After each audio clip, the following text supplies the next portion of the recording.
पढ़ना है वो टॉपिक है आपका floral meristems and floral organ development.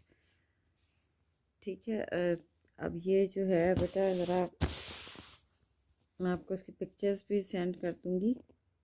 थोड़ा सा मैं इसको क्लियर भी कर लेती हूँ, ठहर से इसकी पिक्चर्स भी आपको सेंड कर दूँगी ताकि आपको मज़ीद क्लियर हो जाए।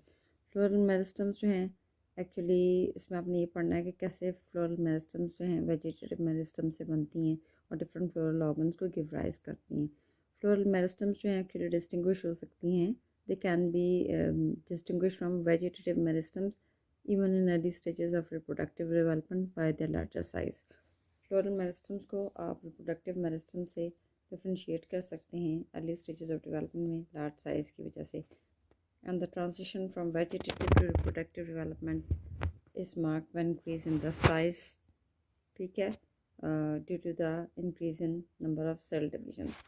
जब ट्रांजिशन होती है वेजिटेटिव से रिप्रोडक्टिव डेवलपमेंट में तो उसमें ज़्यादा सेल डिविजन्स बढ़ जाती हैं सेंट्रल जोन और शूट एपिकल मेरिस्टम में, जिसकी वजह से उसका साइज़ भी बढ़ जाता है। वेजिटेटिव मेरिस्टम में सेल्स जो होते हैं सेंट्रल जोन के वो कंप्लीट करते हैं डिवीजन स्लोली, जबकि जब रिप्रोडक्टिव डेवलपमेंट कमेंस होती है यानी स्टार्ट होती है तो ज़ाहिर है साइज़ ऑफ मेरिस्टम बढ़ जाता है जो कि इंक्रीज सेल डिविजन्स का रिजल्ट होता है। ठीक है, वही बात जो मैंने आपको पहले बताई थी कि वेजिटेटिव मेरिस्टम में क्योंकि सेल डिविजन्स कम हो रही होती हैं तो उसका साइज़ छोटा होता है, मगर जब transition from vegetative to reproductive होती है तो उसका साइज़ भी बढ़ जाता है और साइज़ बढ़ने की वजह ये है कि उसमें रिप्रोडक्टिव डेवलप उसमें सेल डिविजन्स जो हैं वो बढ़ जाती हैं। ठीक है, और जेनेटिक उसके बाद इम्पॉर्टेंट बात है जो लिखी है कि जेनेटिक और मॉलिक्यूलर जो स्टडीज़ हैं वो बताती हैं कि नेटवर्क ऑफ जीन्स जो हैं जो कंट्रोल करती हैं फ्लोरल मॉर्फोजेनेसिस को अरेबिडोप्सिस और स्नैपड्रैगन और दूसरे प्लांट्स में, यानी बहुत सारे जीन्स जो हैं उसको सारे फिनोमेना को रेगुलेट कर रहे होते हैं। ये देखें, ये मैंने लिखा हुआ है इधर, genetic and molecular studies have now identified the network of genes that control floral morphogenesis in plants like Arabidopsis, snapdragon और स्नैपड्रैगन जो एंटीराइनम स्पीशीज़ होती हैं। ठीक है, ये इन सबको कंट्रोल करती हैं।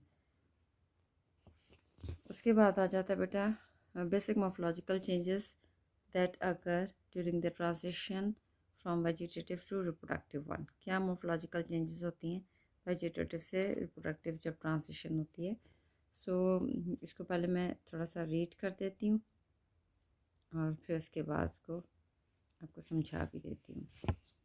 इसमें यह है कि during vegetative phase of growth, for example in Arabidopsis vegetative apical meristem, that is an intermediate meristem, produces leaves with very short internodes resulting in a rosette of leaves. जब reproductive development नहीं हो रही होती है Arabidopsis में, vegetative हो रही होती है, तो उस वक्त उसमें बहुत छोटे छोटे लीव्स प्रोड्यूस होते हैं इंटरनोड्स के से और जो रोजेट लाइक पैटर्न में होते हैं। ठीक है, मगर जब रिप्रोडक्टिव ट्रांजिशन होती है when reproductive development is initiated, vegetative meristem is transformed into primary inflorescence meristem. जब प्रोडक्टिव डेवलपमेंट स्टार्ट होती है तो फिर उसकी प्राइमरी इन्फ्लोरेसेंस मेरिस्टम जो है वो बन जाती है वेजिटेटिव मेरिस्टम। और जो प्राइमरी इन्फ्लोरेसेंस मेरिस्टम है वो क्या प्रोड्यूस करता है? एक एलोंगेटेड इन्फ्लोरेसेंस एक्सिस को प्रोड्यूस करता है और जिसमें दो तरह के लेटरल ऑर्गन्स होते हैं, एक तो कोलाइन लीव्स एंड फ्लावर्स होते हैं उसके अंदर, ठीक है, और कोलाइन इन्फ्लोरेसेंसेस भी हो सकती हैं। दो तरह की चीज़ें होती हैं, कोलाइन ऑर्गन्स होते हैं, चाहे वो लीव्स हों चाहे वो फ्लावर्स एंड इन्फ्लोरेसेंसेस। लीव्स असल में एक कैटेगरी है और इन्फ्लोरेसेंस और फ्लावर्स जो है वो दूसरी कैटेगरी में आते हैं। तो दोनों जो चीज़ें हैं वो कोलाइन होती है। कोलाइन का क्या मतलब है? जो कि मेन स्टेम से निकल रहे हैं। ठीक है, अगर रैमल की भी आपने टर्म सुनी कि रैमल होती है जो ब्रांचेस से निकल रही होती है चीज़। जब वेजिटेटिव रिप्रोडक्टिव ट्रांजिशन होती है तो vegetative meristem primary inflorescence meristem बनाती है।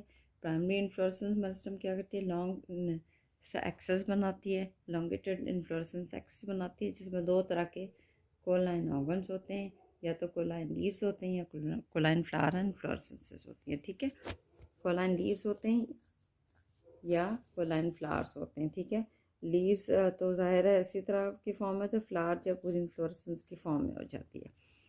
फ्लावर्स के साथ ही इन्फ्लोरेसेंस आएगी ना। अगर ग्रुप ऑफ फ्लावर हो तो फिर आप इन्फ्लोरेसेंस कहेंगे। तो दो तरह के कोलाइन ऑर्गन्स हैं, लिटरल ऑर्गन्स हैं, लीव्स और लीव्स एंड फ्लावर्स या लीव्स एंड इन्फ्लोरेसेंसेस।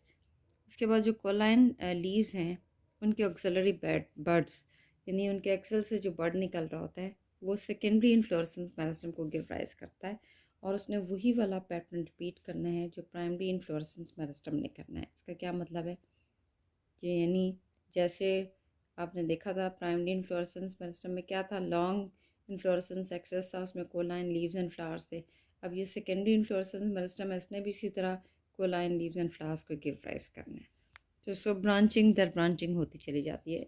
उसके बाद अरेबिडोप्सिस में इन्फ्लोरेसेंस मेरिस्टम जो है has the potential to grow indefinitely, thus exhibits an intermediate growth. In contrast, flowers are formed by determinate growth of the floral meristem.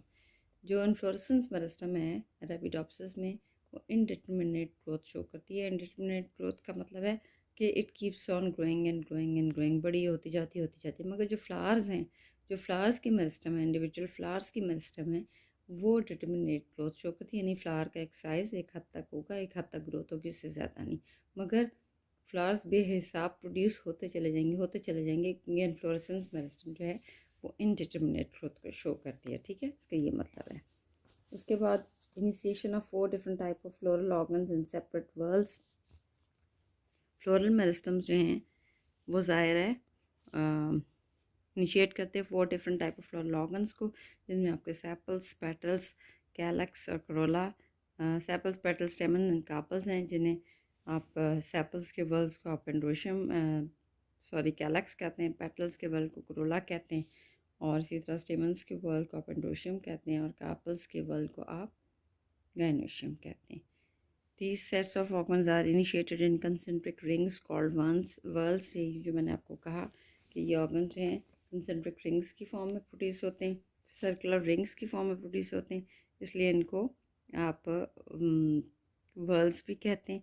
Around the flanks of meristem, flanks का मतलब peripheral zone of meristem. उसके बाद जो चीज़ें मैंने काट दी हैं उसका आपने नहीं करना, उसको कटे ही रहने देना। ठीक है, आगे से करें। उसके बाद देखें in the wild Arabidopsis the whorls are arranged as follows. Whorls कैसे अरेंज होते हैं? फर्स्ट आउटर मोस्ट वर्ल है, उसमें 4 सेपल्स होती हैं और जो कि ग्रीन एट मेच्योरिटी होती है। सेकेंड वर्ल जो है is compose of 4 petals which are white at maturity, and the third whorl contains 6 stamens, 2 of which are short and 4 are long than the other 4। और उसके बाद फोर्थ वर्ल्ड जो है single complex organ है, gynoecium और pistil, which is composed of 2 fused carpels each containing numerous ovules, a short style cap with the stigma. ठीक है, ये जो आम एक फ्लावर की डेवलपमेंट होती है कि सेपल्स है, कैलक्स है, करोला है, सारी चीज़ें 4 जो पार्ट्स हैं, calyx, corolla, androecium, gynoecium. Whirl of sepals is calyx, whirl of petals is corolla, whirl of stamens is endotium, and whirl of carpels is gynoecium। ठीक है, तो ये चारों वर्ल्स है। उसके बाद ये देखें diagram slice through a developing flower, ये मैंने बना के दिखाया हुआ है। इसमें ये देखें ये outermost वाली ये सेपल्स है, फिर ये ब्लू वाला ये देखें ये पेटल्स हैं, फिर इसके बाद ये रेड ये स्टेमन्स हैं, और ये बीच में ये कार्पल्स है। अगर हम इस तरह की फॉर्म में बना के देखें तो उसमें भी नज़र आ रहा होता है आपको। ये देखें ये आपके आउटर मोस्ट ब्लू कैलक्स है, ये करोला है। उसके बाद मैंने कहा था 2 स्टेमन्स जो हैं वो शॉर्ट होते हैं, और ये देखें और जो 2 हैं वो ज़रा 4 जो हैं वो बड़े होते हैं। ये वैसे बनाने में एक ही जितने साइज़ के बने हुए हैं। ठीक है, ये दोनों ज़रा छोटे होने चाहिए, इसको भी ज़रा छोटा होना चाहिए, इतना होना चाहिए। ये दोनों ये चारों बड़े कंपैरेटिवली। और ये फिर हमने दिखाया बीच में आपका ओवरी, जिसमें हमने कहा था कि न्यूज़ व्यूज़ होते हैं। अब टीएस जब आप बनाते हैं तो फिर आपको इस तरह नज़र आ रहा होता है, वैसे इसका शॉर्ट स्टाइल है स्टिग्मा के साथ। उसके बाद एक और चीज़ इसमें इम्पॉर्टेंट है, schematic diagram of developmental fields.